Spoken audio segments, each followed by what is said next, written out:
Hello, I'm John Auerbach, Commissioner of Public Health in Massachusetts.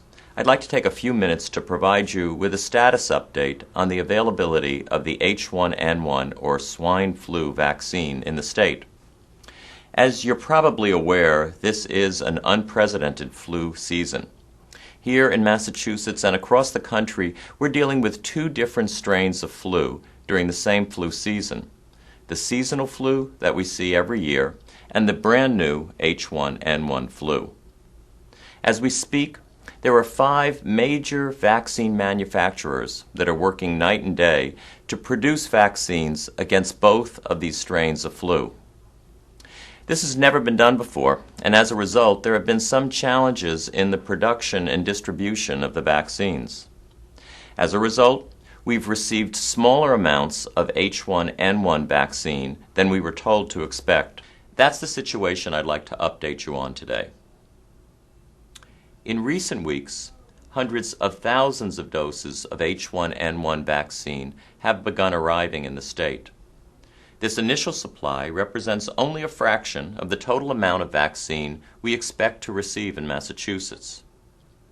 These early supplies of H1N1 vaccine have been earmarked for clinical providers who treat people at especially high risk for H1N1 flu, including pregnant women, children, caregivers of infants, and healthcare workers with direct patient contact. As supplies grow, we'll expand those who are vaccinated to include young adults up until the age of 24 and people between the ages of 25 and 64 with certain underlying health problems such as asthma and diabetes.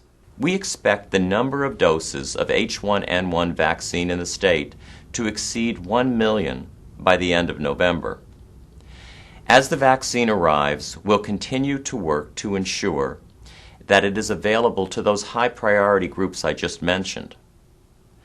As vaccine supplies become more widely available, you'll begin to see public H1N1 vaccination clinics in your community, most likely in December.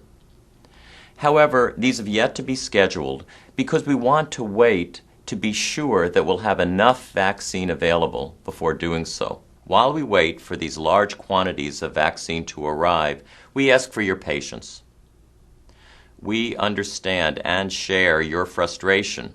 However, we're confident that the federal government will continue to do everything it can to ensure the efficient distribution of safe and effective flu vaccines as soon as possible.